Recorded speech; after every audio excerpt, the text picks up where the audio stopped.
Welcome to the Hassle-Free RE Podcast, a real estate podcast where we bring you stories, education, and tips for investors and real estate enthusiasts. If you're interested in investing in real estate or just want to keep a pulse on what's happening in the market, then this podcast is for you. Thanks so much for listening and tuning in. If you enjoy our show, please make sure to subscribe and give us a 5-star review. We'd greatly appreciate it.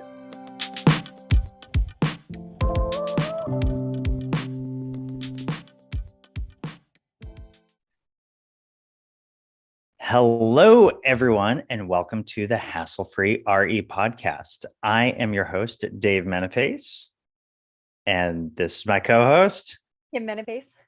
And today we have an extremely special guest.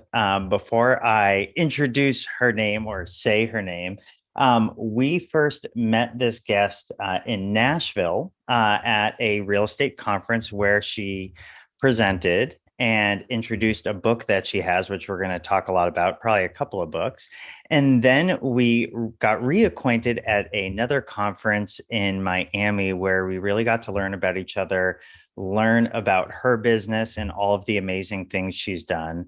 Her name is Julie George. She is a lot of things beyond an amazing person, but an author, a very savvy business person in many different capacities. But really, she built her brand in the short-term rental space. And so we're going to be talking about that today. And so before I get too deep into everything, Julie, why don't you introduce yourself and let's jump right in. G'day. Thank you, Dave. Thank you, Kim, for having me on your show. It's an absolute honor to be on here again and connect with the two of you again. I feel like we're old buddies now that we've had a couple of in-person catch-ups. And so I'm coming to you today from Australia. It is already a day ahead in Australia. And I often make the joke that I can see into the future, but I really can tell you that the future is bright when it comes to short-term rentals, real estate investment, and just the industry as a whole. So, but yeah, thank you for having me. And it's sorry, do you want me to tell you who I am and what I'm doing? Yeah. Why don't we talk about what you're doing now?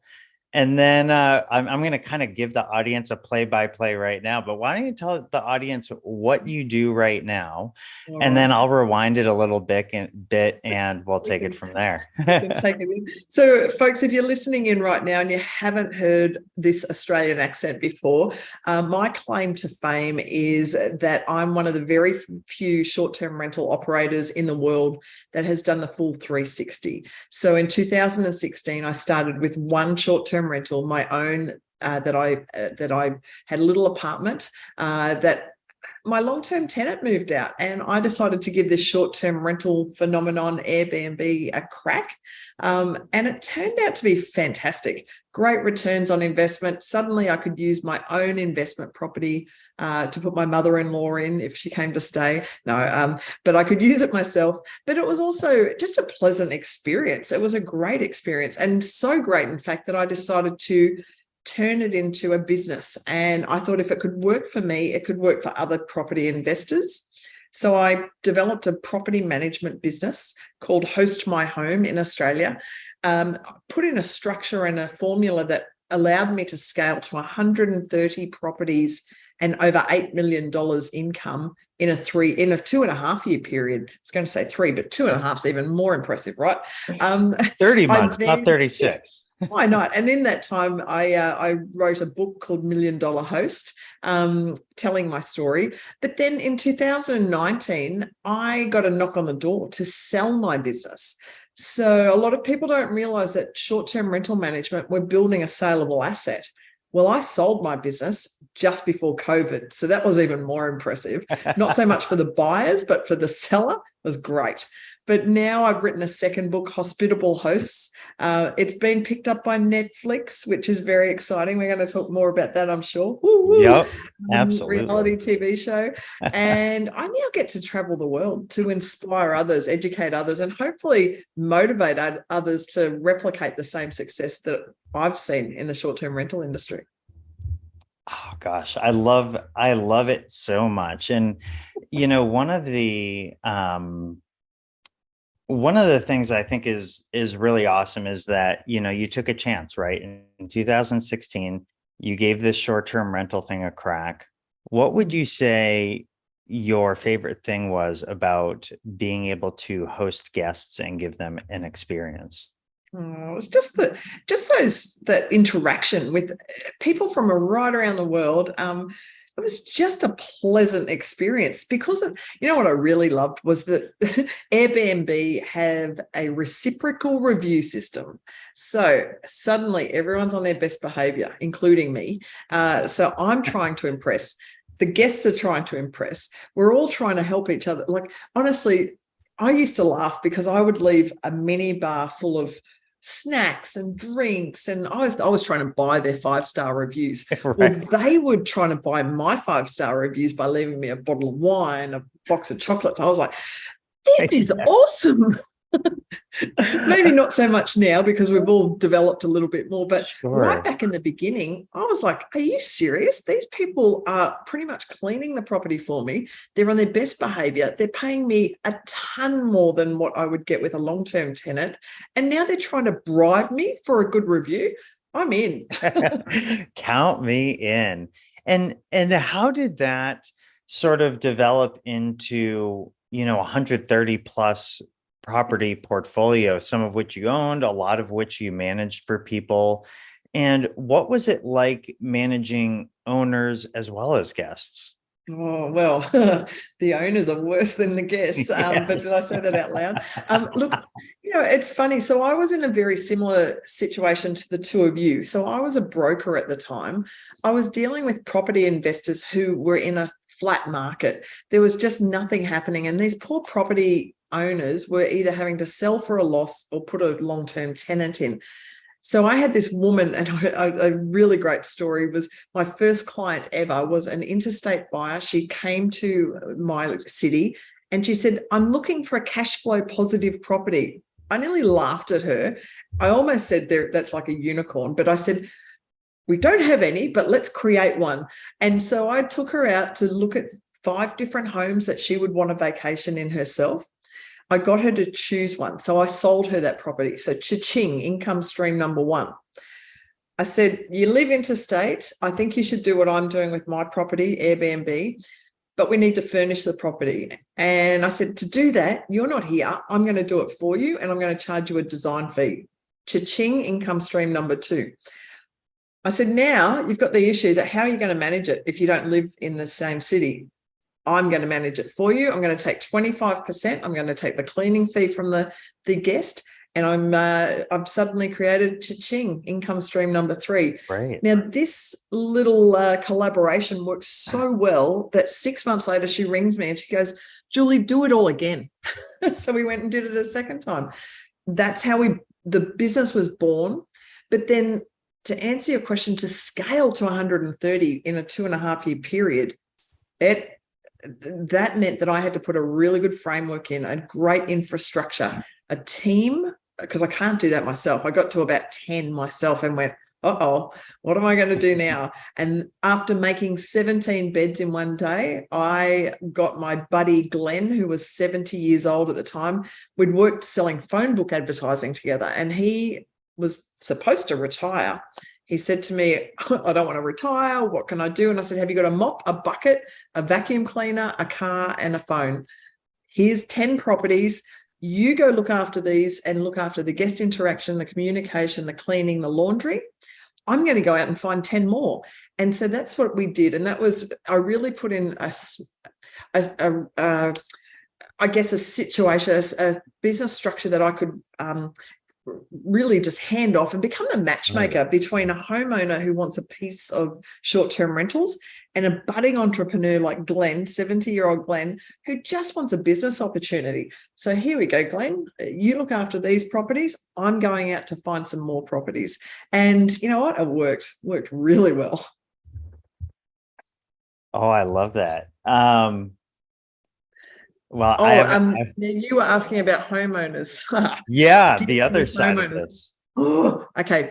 Folks, if you're listening in right now and you're considering doing a property management business, take notes right now. You need to set guidelines and boundaries with homeowners. And if you don't, you find that you will get micromanaged by, they're loving homeowners, but they're very proud of their real estate.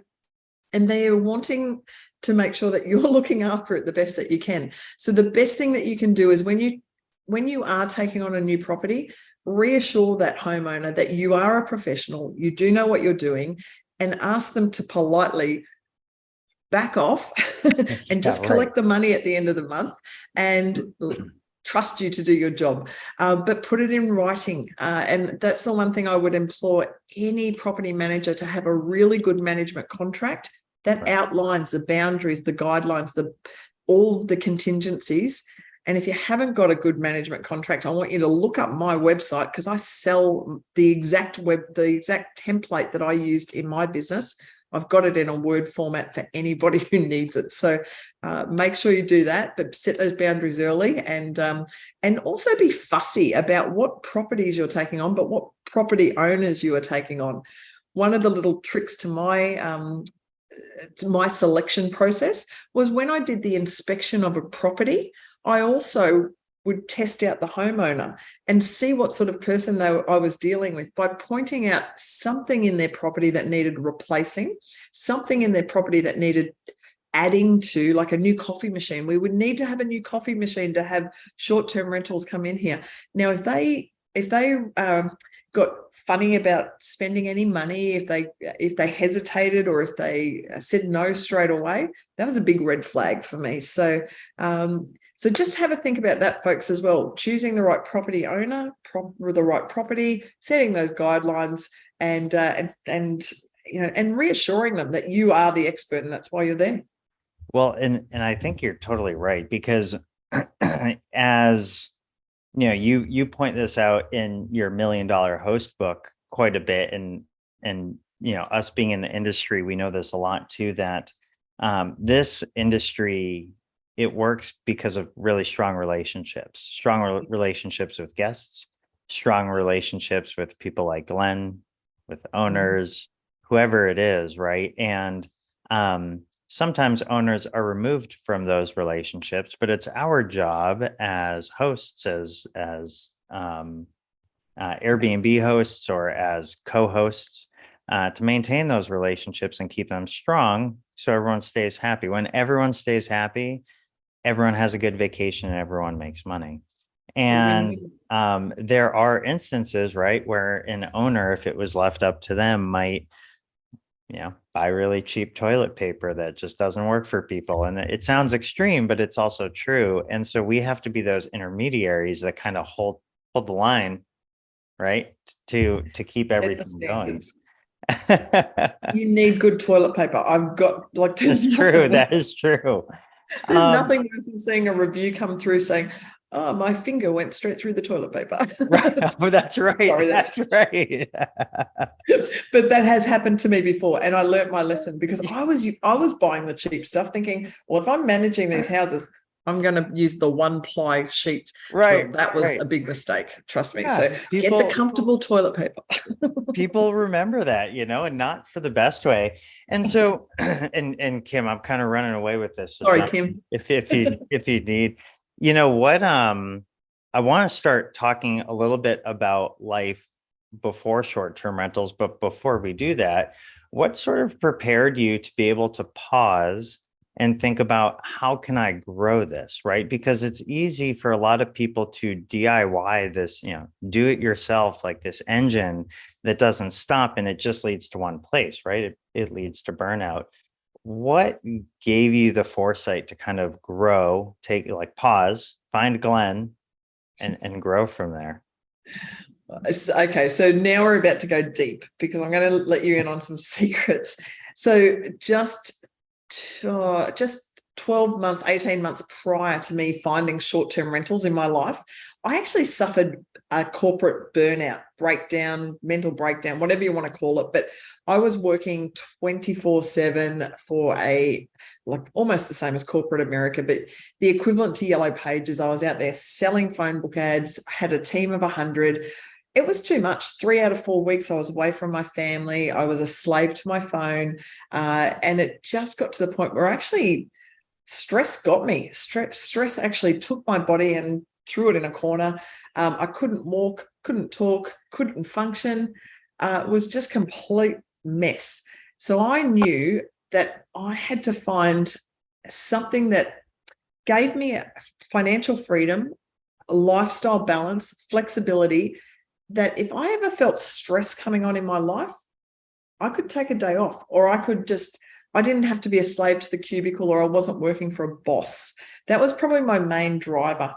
Now, second to that was I had in the past, and this is something we can talk about, in the past, I was a serial entrepreneur, desperately wanting to find a business that was going to, bring me this empire, and I'd always created these businesses, a secretarial business, an errand running service similar to Uber Eats before Uber Eats existed.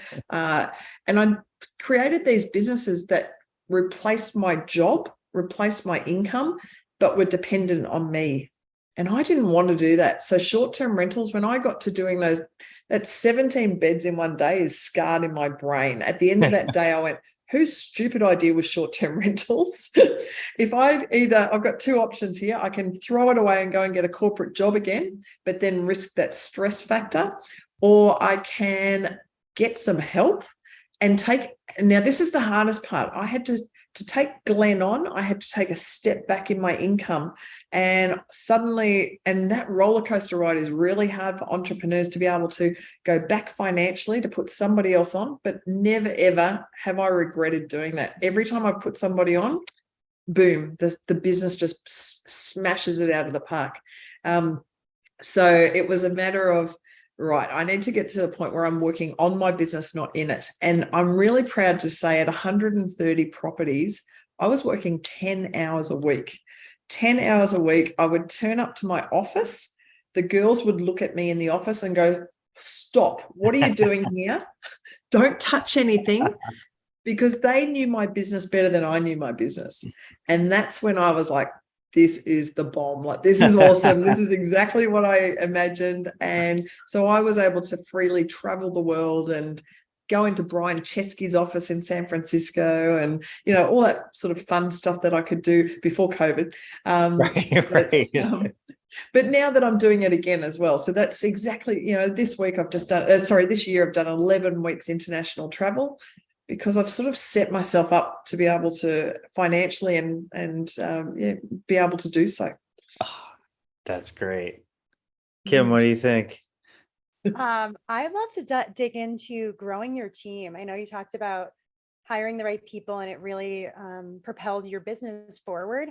And I think that you must have really good people management skills and leadership skills. So I'd love for you to, unabashedly talk about what you think those secret ingredients were to do a great job with the people management side and growing your team. So this is one of the trickiest things. So people management and building a team out underneath you. So there's a couple of things here. A lot of people in the short-term rental industry will just hire a cleaner, but does that cleaner, and excuse my language, but do they give a shit about your business? Do they take pride in their work? Are they going to be a salesperson for your business? Are they going to be empowered? Are they going to be loyal? There's all these things that went through my mind, and I didn't want to, when I was looking at building a team, I thought I've got to structure this so that all of those things are taken care of. And the way I did it was I really changed the narrative. Instead of looking for somebody to come on and work a job with me, I started looking to give people a business opportunity. And I wanted to, eventually what I created was an umbrella company of Host My Home was the business. But then underneath me, I had co-hosts, people that were looking like Glenn, my 70-year-old, who was looking after a portfolio of properties. And it was like a franchise. Now, what I did was a few things to make sure that he had a sense of pride in his work. I put a strong KPI, key performance indicator, in that he needed to achieve 4.9 stars or better in order for him to keep his properties. Now, if he was able to reach that target and he had capability to take on more properties, I would give him more properties, to give him a sense of ownership over those properties as well, and to empower him. I was giving him a piece of the profits. So I was charging 25%, but I paid him 6%. I gave him the cleaning fee as well. So with those 10 properties, he was earning probably $1,500 a week. He was doing really well, and he could earn more if he encouraged the guests to stay on longer. If he upsold any of the products, like we had tours, or, you know, he might want to encourage them to stay in a nicer property than the one that they booked into. So if he did that, he was going to get a commission on that. But he also, he really enjoyed that interaction, and what he was doing was building his own little business under my umbrella, and it was a saleable business. If he ever wanted to sell that business, the way that we set it up, he could, just as a franchise would. So folks, I guess if you're listening in right now, think about your team coming on not as, I don't know, slaves for you, but in fact partners that are going to help. I guess, you know, in the end, I had 18 people working for me, getting out there as a sales team, not only cleaning my properties, but they were telling their friends, their family, the neighbors of these homes they were looking after, look, if you want your property managed, if you want to make some more money out of your property and you want to get involved in short-term rentals, come to Host My Home. So, so yeah, it's about changing the narrative, but also viewing, finding the right people too, finding the right people with the drive and the personality that just need an opportunity, and present that opportunity to them and take them under your wing and train them and teach them and love them. And you find that loyalty comes back tenfold. My God, that's awesome. It's interesting. They say, you know, I was taking this real estate course, I don't know, a year or two ago, and they were, like, a lot of the ways I get my clients is all from referrals. It all comes from referrals. And they say that each person has like 200 people in their sphere. Yeah. So like in some way, shape, or form, right? And, you know, each of these people, it starts to make sense now how you know, Host My Home got to 130 houses, right? Each of these people has their own sphere, right? And they're helping share your story, which is also part of their story. And it's so important when you can start to align interests, right? It's you know, for example, a friend of mine is selling a boutique hotel in Florida. He lives down in Florida, and he's from Massachusetts. And we were looking at a house in Cape Cod, and he said, yeah, like it would be cool if you could manage it, sure, but it'd be really cool if we could partner on it, because, you know, then we're just that much more invested, you know. And it comes down to, like, if you were to sell the house, you know, if you're partnered, it's a little bit easier, where if you're just the manager making 50 grand a year on it, you don't want it to be sold. So it was really fascinating for me. It sort of leveled up my investor brain, because I do a couple different things in the real estate space, but it was just really interesting. And a lot of that goes back to this too, right? Aligning interests. And a lot of times too, you're doing that with your owners, you're doing that with your guests, you know, you're meeting your guests where their needs are, but you're also trying to align everything so you can, you know, produce a great vacation for people. I think those strategic relationships you've got also in your community are so important. And what I was doing was targeting those professionals in my community that had similar audiences that I wanted to target. And I'm talking about insurance brokers, lenders, real estate agents. Okay. Now, for those of you, well, real estate agents, for example, I was going into open homes. Okay, here's one of my strategies I'm going to give you. Fully furnished open homes, overpriced, that have been sitting on the market for a long time. I would go into those open homes and I would say to the realtor, would you like help selling this property? And of course, they're going to say yes. Next thing is, let me do up an appraisal, a report to show potential investors just how much money can be made on this property in the short-term rental market. No problem. It was a sales tool that they could then hand out to their people. But of course, on that report, it had at the bottom a call to action for me saying, if you want it professionally managed, come to Host My Home. So that was stage number one. By the time we developed a bit of a rapport relationship, we've gone and had coffee, or we've developed, because I also would say to that real estate agent, I want to refer business to you. And it was all about how I could help that person. And of course, in turn, that's coming back. But secondly, my strategy for that big overpriced furnished property was, do you think that the owners would like us to make them some money while they've got the property for sale? How about we put it on the short-term rental market?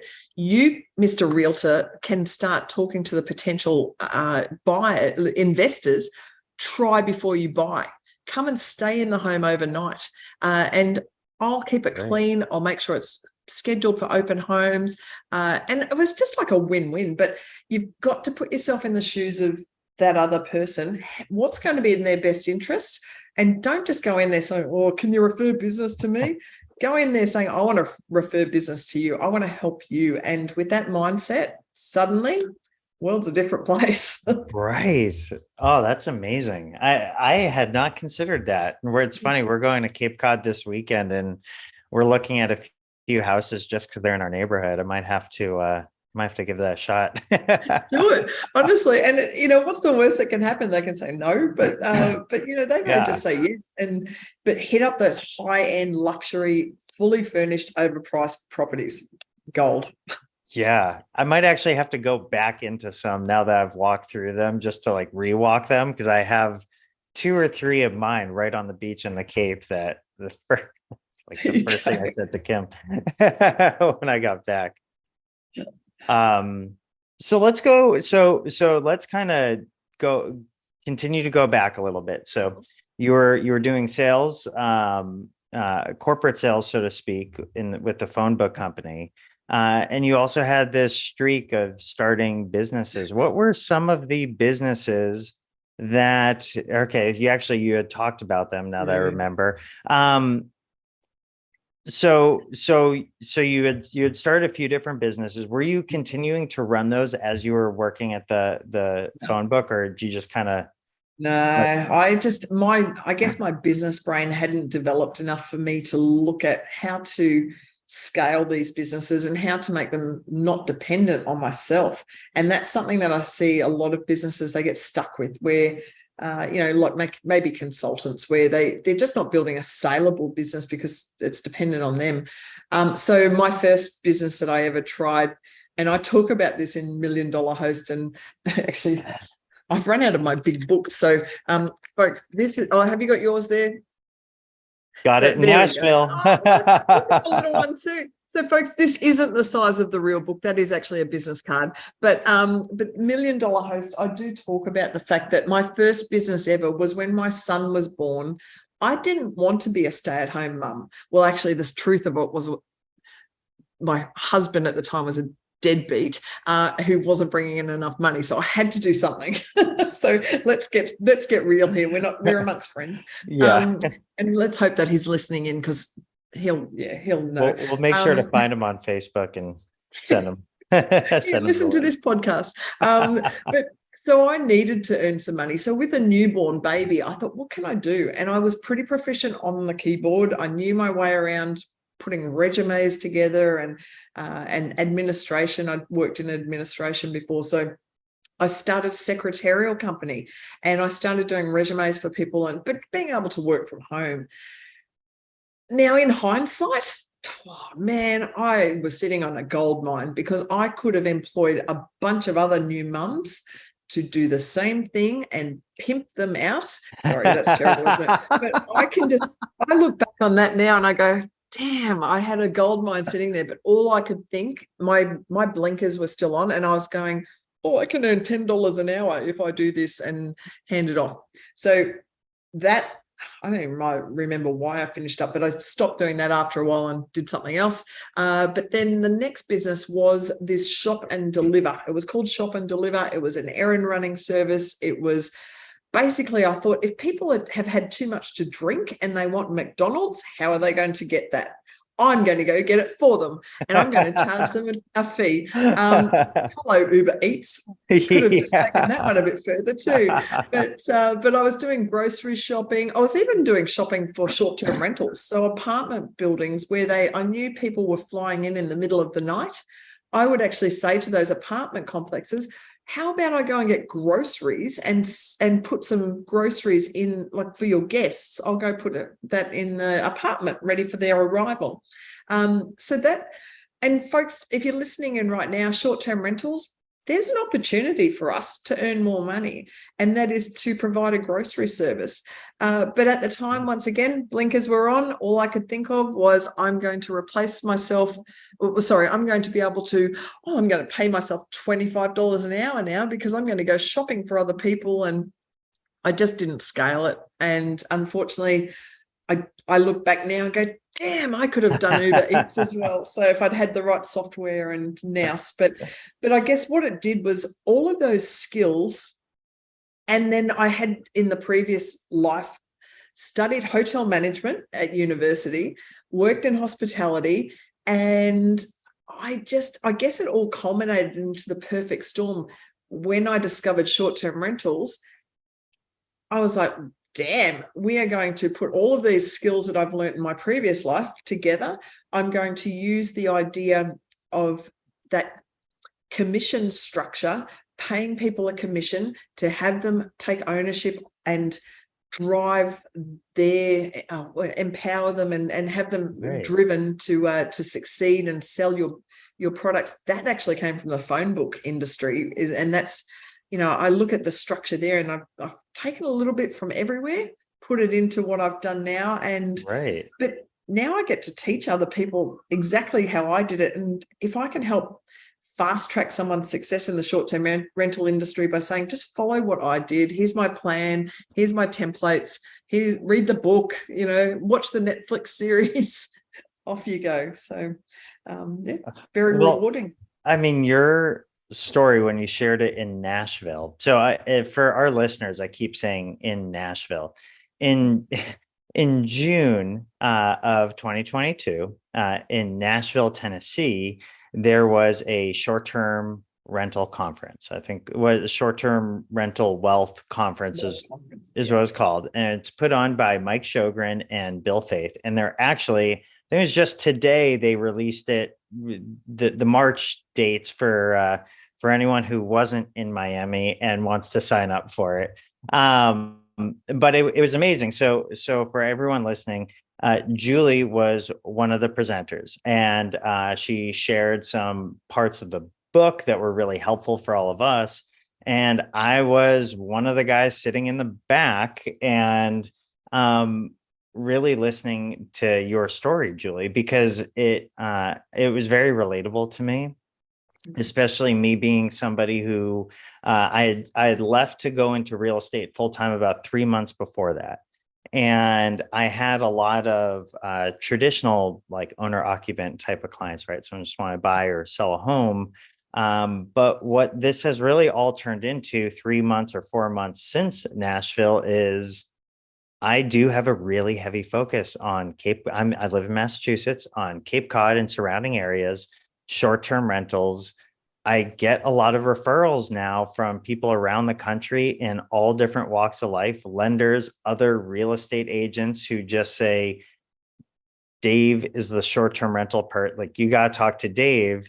And then that has naturally, very much like you, turned into us getting co-hosting clients. And that's how it works. It does work, right? It's a formula that works. But just like you, probably back from when you started in 2016, last year I had gone off and bought a few long-term rentals down in actually Chattanooga, Tennessee. And it was fine, but I realized that having one very nice review that was 5 stars, where someone personally messages you under and just says how amazing that 2 to 7 days were of their life, it feels so good. It feels so good. It does feel better than giving someone a home to just live in. Yeah, it does. Well, I look at what you guys are doing. I get inspired by what you two are doing. I look at, you're offering a one-stop shop. You're going to source the right property. You're going to be able to get it at the right Right. price. You're going to be able to help people set up either their own short-term rental, or you can manage it for them, co-host that property for them. And I just think that folks, if you're listening in right now and you're considering buying a short-term rental, this is the time to do it. We are sitting on the cusp of something huge where the world has opened up with travelers, and watch out, the Aussies are coming. The Australians are just flocking to They're taking the over state. Cape Cod. They're taking over. So, I would implore anybody who's listening in, thinking about buying real estate at all, buy a short-term rental, buy it through Dave and Kim, because you're going to be able to suddenly use it yourself. You can vacation in it yourself. But then when you're not vacationing in it, the money that you earn through guests staying in it will well and truly pay the mortgage. So it's a win-win. And I just think it's bloody brilliant. So personally, I want a short-term rental in every one of my favorite vacation spots. Kim and I have sort of been talking to her uncle who has a house. Where's Uncle Chris's house, Kim? It's in Scotland. It's in Coylton, Scotland. Oh, yeah. And yeah, he's been talking to us about that. And I've always said, I want one in another country. I really want to put our systems to the test a little bit more. But I always thought just, in another country would be cool. So why not? I think so. So and Kim, if you want to plug in anywhere, stop me. So things are progressing in the business. It's around 2018 or so. We could probably do a whole nother podcast on what the sale looked like and how it was structured and how you worked through that. I think what's really important is that you got maybe let's touch on quick how the genesis of the sale happened. And then I would love to talk about a lot of the stuff that you do now and the writing and the teaching and coaching. Yeah. So look, I never intended to sell my business. It came to me as quite a surprise when somebody rang me and said, would you be interested in selling? My initial reaction was, don't touch my baby. I've built this business up, back away. But then I thought about it. I guess I'd been through that stressful corporate burnout. I'd written a best-selling book by that stage, $1 Million Host. I'm being invited to speak. Oh gosh, becoming a published author is the best business card and opens up quite a few doors for you. And I'm going to let the audience in on a little secret. Kim and Dave are going to be the newest authors in Hospitable Host 2023. So you are going to be reading a chapter written by these two superstars in early next year. So congratulations, guys. Cat's out of the bag. We're letting out all the secrets today. So, but look, I just realized at that stage that maybe selling my business was not such a bad idea. It would mean financial freedom. It means in my mid-40s, I never have to work again. I can't disclose how much I sold the business for, but let's just say it was the ultimate payday. And folks, I guess that's the one thing that I would say to you. If you are building these businesses, you're building a saleable asset, a saleable product, but you have to do it right. So you have to have everything in place, paperwork wise. You need to have there's a lot that goes into it, but that's something that I can help people with as well. But once I decided that I was going to sell, I actually went and looked for if there was any other potential buyers out there to bid them against each other. And there was somebody who offered me a lot more money than the person who ended up buying my business. But I didn't sell to them because their intentions, I didn't believe they would keep the structure of my business the same as I'd set it up. I was worried for my homeowners and I was worried for my team that maybe things would change. So I ended up going with a lower amount, but the right buyers. The adoptive parents of my baby they still were very good friends. And something that they did that was very smart, they actually, when they purchased my business, they also made me a major shareholder in their company. So I'm never going to start up in competition to them. I'm always going to push work towards them. And yeah, it was really smart, actually. So I learned a lot in that process. And it was 2 or 3 months before COVID came out. So it was, in hindsight, the best thing I could have ever done.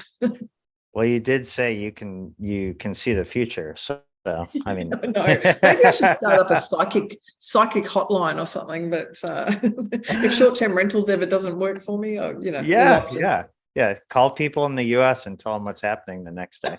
The lotto numbers are. Maybe get a VA to make the calls, because you don't want to be making we gotta build it right from the beginning there. See, smart. Get that framework in place and get a team on board.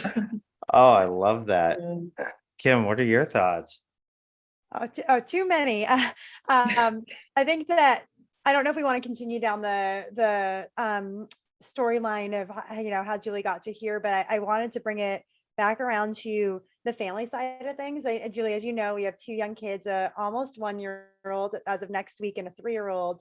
And I think it really resonates with me when you talk about some of the challenges you had with the corporate world, being on the road 3 of the 4 weeks, when you had to hire folks to step out of the business a bit. I think we're right at that phase where Dave is glued to his phone because he's a buyer seller agent. He is our super host right now, backing a lot of our own short-term rentals and then co-hosting others. And I think that it makes me think a lot about, there's so many exciting things with this business side of short-term rentals and all the different ways you've found to share your knowledge and earn money from it. And I just think of the other side of the coin on sacrifice and trade-offs and certain pivotal moments that you decided to trade in from one opportunity to the next. And just how is that like being a mom? I know you're a mom of a son that's now, I'd say grown. I know they never really are grown-ups really, but my baby's 24, and he's asleep in a room right next to me. And let me tell you, it's almost midday. So look, things, you know what, as toddlers, they're just as hard when they're older as well. But they're only little one, for you can't get that time back again. And what I would say is, if you can find a business opportunity or an investment, for those property investors thinking, find something that's going to bring in enough money to provide you financial freedom so you can have that lifestyle balance and that freedom to go to the sporting carnivals or to go to, to stay at home when the child is sick. One of my favorite things was by building my short-term rental management business, I employed a lot of mums that had children that they just didn't know, they didn't maybe have the skill set to go back into the workforce, but they also only wanted to work school hours. Well, short-term rentals, where our busiest time is 10 a.m. till 2 p.m. when we're doing turnovers to get people into the next properties. So I actually employed quite a few mums, and I was very happy for them. If they had a child sick that day, the child can come to work with them. I didn't mind. And quite often our guests would get to meet the kids. The kids were so cute. We got 5-star reviews. And so I just think it's really important to have that lifestyle balance. But the one thing too is to watch your team and make sure that there's no burnout going to happen with the team. That was one thing that really, I was always worried that we were running these businesses 24/7, and in the middle of the night, you might have call outs from a guest or messages from people wanting to come in. In hindsight, the one thing I would do differently now is to probably employ a virtual assistant to cover the nighttime communications. But just to make sure that, or to team them up, the co-hosts, so that they've got a buddy system, and that if they were sick, they'd take time off. Because entrepreneurs, sometimes we think we're invincible and we have to work because we're not going to get, there's no sick pay if we're working for ourselves. But really, your health has got to come first. Your family has got to come, let's put family first, health second, but you've got to really make sure that you know what's important in life, and it's not always the money, and it's not always the business. Yeah, and I think on that point, I think that's why we are getting co-hosting leads is people want to buy one short-term rental, they want a vacation there, they want to build wealth, but they said even the onus of having one property where they have to manage guest communication and problems that might pop up and stuff, just easing that burden and having that on someone else's shoulders and someone who's been seasoned for a few years. And we're trying to leverage building a team as well. So it's not just falling on our backs, but we're sharing that knowledge and creating systems and processes so that you get the same level of service that Dave and I want to deliver, but we're spreading that burden around for everyone so that we can be able to provide that for our owners. But yes, I think that scares people from even thinking about buying their first one. And I think showing that people can, manage 10 and be a mom and have young kids, it is a testament that it is possible. Just finding the right team for you, whether that's the the property managers, and then the property managers finding how to build their teams as well to help support that. I think there's maybe a lot of your listeners right now that are thinking about buying a short-term rental and thinking they may need to, like you said, Kim, take on that responsibility themselves. Folks, don't do it for the price of paying a professional manager to take care of all that stuff for you. They're going to also implement dynamic pricing so that they optimize, and you will make more money putting a professional into that role. And then you get to sit back, collect the dollars at the end of the month and have a life. Do that. Well, and to your point, because obviously now there's all these tools where you can see how much you can make and all that sort of stuff. And I always caveat those numbers for folks. And I do tell them, hey, we've been doing this for 5 years. We've been eating, sleeping, last night we're looking at property, like we're always, we're in it, right? We know what to do when something goes wrong. I knew what to do when our house in Vermont lost heat last Friday and it's 30 degrees. And I wasn't stressed about it. I've dealt with it. I know how to manage the guests. And my owner for that house texted me the next day, and he's a good friend of mine. And he was like, oh, my wife was so happy we hired you. She saw me not stressing out because I knew you could handle it, and I wasn't stressed either because we have handled it.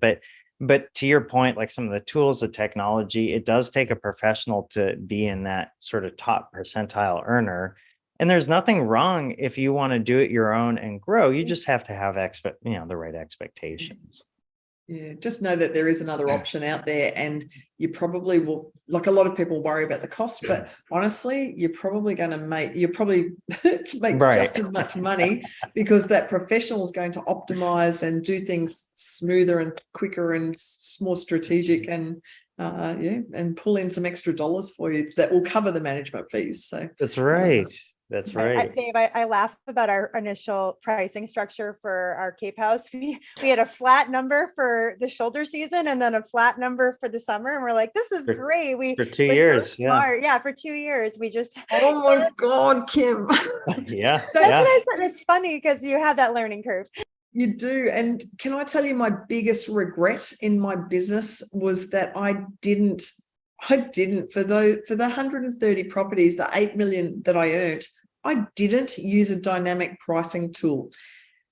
I do now because I've learnt my lesson. I've now realized that I'm 10 to 12% difference in income using a dynamic pricing tool. Now, if you guys can work out what 10 to 12% of $8 million is, you'll realize that was $1 million loss for this. Right. Don't be a Julie George. Make sure you get a dynamic pricing tool, and doesn't matter which one. It could be Price Labs, Beyond, Wheelhouse. There's a lot of them out there.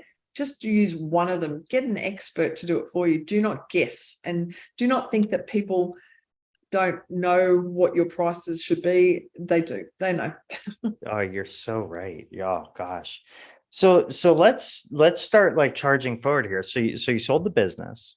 And then you wrote $1 Million Host, or maybe some things happened in between then. I don't know. But what gave you the idea to write the book? And everyone should go out and read it. It is an awesome, like if you're hanging out by the beach or you're at the lodge at the ski slopes, kind of pointing out where all of our So short-term rentals are. I, It's a in good fact, book. I actually wrote it while I was still running the business. I wrote it after the first year. So my first year in business, I turned over 1.4 million. And I was like, what? Holy cow. 1.4 million in 1 year? I was like, this is crazy. So, of course, I'm shouting it to the rooftops. I'm telling everybody what I've done. Like, I like to brag. And it suddenly dawned on me that so many people were saying, well, how did you do it? What did you do? And I thought, I'm going to write this down. I'm going to write it down and just help see if I can inspire others, motivate others, and be able to just, I guess, put it in black and white. So that was reason number one. But reason number two, and this comes back to what Kim was saying earlier, our children. It was a legacy to leave my son and hopefully future grandchildren, because I know that these books are going to outlast me. I've got a certain shelf life on this planet, but those books, they'll be around for years to come. And what a cool legacy to leave your family. So my book tells the story not only of my short-term rental journey, but growing up in Australia, feeding crocodiles. My first ever job was feeding crocodiles. I've got all my fingers. My dad was the original Crocodile Dundee, if anyone's seen that movie. So, like, I lived a pretty cool life. I lived in Los Angeles for a little while, going to movie premieres. And so I kind of wanted to put all that in a book. And so that talks about, I guess the book talks about my life, but then also how I discovered short-term rentals and then what I did to grow this business. But it shows you the basics of how you too can start without any money up front. So you don't, if you've got a mop, a bucket, a vacuum cleaner, a phone, go. You can start today and just create an incredible life for yourself. And, to your point, it is one of the few, it is one of the few business ventures that, maybe setting up an LLC, but really to co-host, you don't even need that. It's one of the few business ventures that you truly, if you have time, you can do it. You don't need money. You need some time and good people, passable people skills at that. Good people skills are a plus, though. If you've got the dream and then you put it into action, I honestly just give it a go. And what's the worst thing that can happen? You might get a bad review or something might happen. It doesn't matter.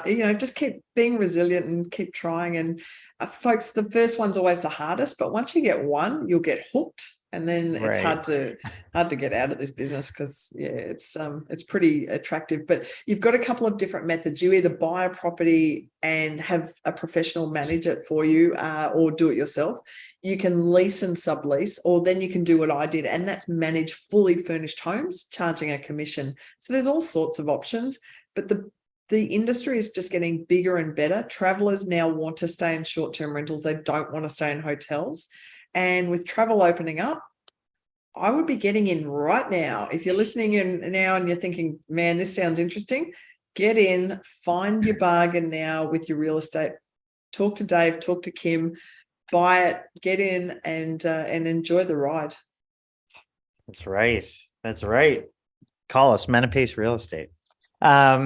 So what kind of opportunities did writing the book provide you? Because I think that obviously that had to somehow lead you into Nashville, and we've gotten to meet you and learn an incredible amount. What did it do for you? Because I think that is so cool, and it's something that Kim and I aspire to. Yeah, well, and you two are going to find out very quickly because March of next year in Nashville, in fact, we are going to launch Hospitable Host 2023 with Kim and David and their chapter. And folks, what we might do is we may put a link to that event in the podcast here. So we will have we'll put a link to that event because the three of us will be in Nashville. But look, what it does, becoming a published author, suddenly your credibility goes way up. People treat you very differently when you've got your face and your name on a book. Suddenly you're seen as a true professional in the industry. You are seen as an expert, and you just, the response from the public will change immensely. The doors will open up. You will suddenly be asked to speak. There's a lot of media, so lots of podcasting, but lots of television, lots of media will come to you as the expert in the area or the expert in that field, and a person of influence in the industry as well, that they will be looking to you for your opinion. But for me, I was asked to do the most exciting things in the last couple of years, judging a worldwide awards over in London. I get to judge what's called the Shorties. So it's the short-term rental awards, and they're held over in April, sorry, they'll be held next year in London. So I get to judge those awards and look for the finest and the most acknowledge the most incredible achievements in our industry, businesses, individuals. I've been able to get into Brian Chesky's office, and Brian is the CEO of Airbnb. So I was able to weasel my way in, put a book on his desk, drink his kombucha in the office, and just have a look at the sleeping pods in the Airbnb office. So that to me was like going to Disneyland. But then, of course, being asked to speak on stage as a person of authority in the industry, and get up in Nashville in front of 1,000 people, speak in Barcelona to people that run businesses of well over 1,500 properties that they've got in their portfolio. And I'm standing up there going, little old me who only got 130, I'm talking to these people with 1,500. Anyway, they enjoyed it. We had fun. So I've been able to travel the world, as I said, 11 weeks this year, where I've traveled to incredible places, Miami, Houston, San Antonio, all sorts Vegas. I think you hit Vegas, right? Let's not talk about Vegas. You went on a cruise. You went like Miami, a cruise, and back to Dominican Miami. Republic. Mind you, I didn't do too much short-term rental stuff there. I can't get away with the tax man seeing that was a business expense. Maybe. But Vegas, I'll probably never get invited back to, because it was like a series of The Hangover. I'm just living the most incredible life now, and it's fantastic. And I guess the beauty of it is I now get to work when I want, on what I want. I don't have to work anymore, but I just get to, I love doing the one-on-one consulting, and I do that for only 5 or 6 people at a time, or companies at a time. But I love to jump on. I offer 15-minute Zoom calls for anybody out there, even listening right now. If you want to connect with me and have a chat to me, I'm here. Just get in touch with me on social media, and I'll send you my Calendly link. But I just get, my thrill now is to watch other people succeed. So let me help you fast track and do what I did. Amazing. I love that. And how did that lead into Hospitable Host? Because that's then the next sort of evolution in writing. So the second book came about. I was running Clubhouse events. Now, Clubhouse was an audio app, and every week I would run a short-term rental meetup group, and I'd have sometimes 600 people in that audience. One of the ladies that was in the audience was a lady, Jodie Sterling, she's a publisher of Hospitable Hosts, and she had this bright idea to put together a collation of short-term rental host stories from around the world. She reached out to me and she said, would you be interested? And without even hesitating, I said, absolutely, because Million Dollar Host, the first book, was published in 2018, before I sold my business. Now, I always wanted to do an update and let the public know what I've done since. I've sold the business. I've become this person of authority. I'm racing around the world. That's cool. And so rather than write a whole new book myself, I was able to just write a chapter. So Hospitable Hosts, folks, it is available on Amazon. If you do buy it, you'll find that the chapter talks about what I've done since Million Dollar Host. And but that too has formed this beautiful community. And I think short-term rentals is one of the only industries I've ever been in where it's such a collaborative, supportive, and friendly industry where people genuinely help each other to succeed. And Julie, would you be able to share where the proceeds go to Yes. for? Oh, yes. So Hospitable Host, there is all proceeds of that book. We don't make any money. All proceeds goes to two children's charities, to the War Child Charity and also St. Ormond's Hospital in London. So two charities receive all the proceeds from Hospitable Host. So for you two coming in for the next book, same thing. We will support those charities again for the next year, and and filter all the money and proceeds through. So folks, get on Amazon today. You can buy both books. $1 Million Host, those funds come to me. But Hospitable Julie Host, charity. Yeah. yeah, Julie's Las Vegas adventure. Or Julie needs a new liver transplant. But Hospitable Host, very much all about the children's charities. Awesome. And then let's take that a little bit further. So the first one that you have there, some neat things are happening. Some stuff with Netflix. Want to kind of dive into that? Let's brag a little bit as to let's talk.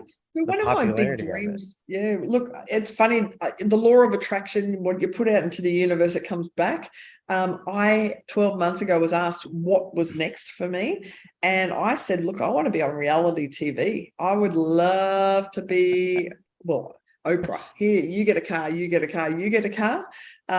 So it's funny how things happen. So Netflix, there was a producer in the UK who I don't even know how they came about us, but they saw that we became bestseller in every real estate category worldwide. So we smashed it. That Hospitable Host bestseller everywhere. As soon as it came out. Netflix, worldwide. But the Netflix producers were paying attention. They got in touch with Jody, our UK publisher, and for the last few months, we've been secretly in discussions with them about what we could come up with. Now, we have started filming the pilot series for Hospitable Host Netflix. What we're going to be doing is looking at every episode, focusing in on a different host and a host story. So it might be, well, we had one lady who met her husband as a short-term rental guest. I hope she got 5-star review, but she ended up with a husband. Another one of our Hospitable Hosts, there was a medical emergency and they had to take these people to hospital. So there's a few stories in the current book that are going to make for very interesting viewing on Netflix.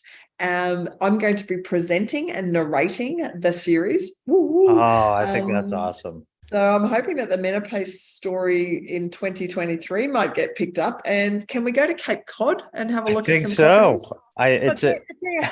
What story flashes on my brain, Julie? I don't think we talked about this last week when we talked about 2 months, 3 months into owning our short-term rental, we had a tornado hit Cape Cod, and those are not very common on Cape Cod, by the way.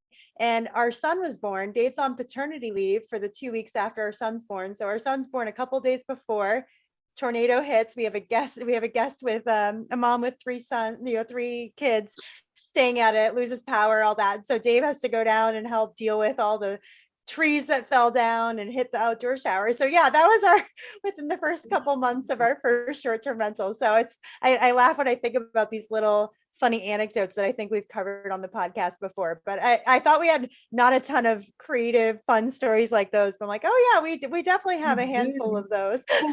I think you told me that your first short-term rental, didn't you buy it when Kim was pregnant? Yeah, only not very pregnant. Closed on it at 28 weeks. And then, 12, 13 weeks later, the tornado hit and we're up and running, I think within a month, Dave, right? I think we started listing our property within 2 weeks of buying it. So we tried to stress. Like while we're talking about it, Kim actually got the whole, so we bought the house furnished, but I had no time to be able to take off from work. So Kim did about 19 trips to the store called Christmas Tree Shops and a few others, and literally in one weekend got the whole house ready while I sat there pretty much working the entire time. And I'm sure in the story that we write, we'll talk about some of our systems and failures of systems before we implemented them. And we'd each message guests over the other person accidentally and accept yeah, it was funny. Yeah, we were all over the place, but yeah, here we are. But yeah. Plenty of material to talk about in your chapter. So folks, make sure you buy the next Hospitable Hosts as well, 2023 as well as 2022, because I can't wait to read your chapter. It's going to be fun. So, well, with that, I know we've taken a lot of your time, all of which we are super, super appreciative. We're going to be stacking the comment area with a whole bunch of different links. But while we have you, could you just share with people how they can find you on Instagram, Facebook? How can people contact you? Absolutely. So, folks, I am human. I am real. I am here for you. Please make contact with me. As I mentioned, I'm happy to get on a 15-minute free Zoom call with anybody. Even if you're just thinking about getting into the industry, let's chat. Let's see if I can help you or direct you in the right place. But in order to get in touch with me, you need to jump on the social media, LinkedIn, Instagram, or Facebook. If you look up Julie George $1 Million Host, either one of those terms, you'll find me. Send me a message, send me a DM, and get in touch. I'm TikTok as well. I'm a TikToker. Oh, all right. Yeah, I'm very good at it, but that's okay. But folks, please just find me. I have got a website as well, which is milliondollarhost.com.au. Got to have the AU on it for Australia, but yeah, please make contact. And the books are available on Amazon. If you order them today, you'll get them tomorrow. Read them. If you like it, leave me a good review. One of the reviews on Amazon just recently for $1 Million Host was not so kind. There was a guy that said, "She sounds like a drunk soccer mum." I thought it was hilarious. He was trying to be insultive, whatever. But folks, if you do like the books, leave a good review. If you don't, just tell me, tell Dave, tell Kim. But thank you so much for the opportunity to be on your show today. And listeners, if you need some real estate advice, if you're thinking about buying, talk to these two gurus, because honestly, I will be. Oh, well, thank you so much. And like we said, we're going to end up, we'll get all of these different links to the books, to if you allow us, your Calendly, the conference, your Facebook, Instagram. You've been a massive inspiration for us. I mean, it's so cool that we're here and got to have this interview, because I remember when I came home from Nashville and I told Kim, there's this lady, Julie George. I have her card. This is the card from Nashville. It's been on my desk since then, so just super appreciative for your time, and really learned a lot, and really excited to do the book with you.